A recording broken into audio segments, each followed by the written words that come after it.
మండల కలను నెరవేర్చినటువంటి సీఎం రేవంత్ రెడ్డి, ఉప ముఖ్యమంత్రి బట్టి విక్రమార్క, ఆదిలాబాద్ ఇన్ఛార్జ్ మినిస్టర్ సీతక్క, బోత్ నియోజకవర్గ incharge Ade Gajender, AMC chairman Boddu Gangareddy ఆధ్వర్యంలో సోనాల మండల కాంగ్రెస్ కమిటీ పాలాభిషేకం చేసి మిఠాయిలు పంచడం జరిగింది.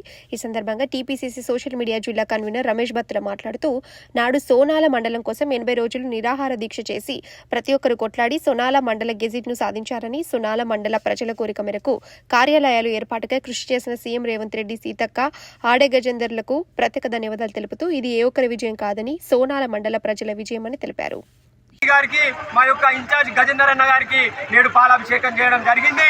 ఇది ప్రజాప్రభుత్వం, మండలం ఏర్పాటు చేసుకున్నాం. ఇంకా అభివృద్ధి కూడా త్వరలో చేసుకుంటాం.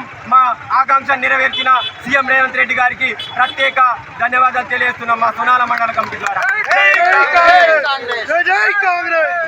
నాయకత్వం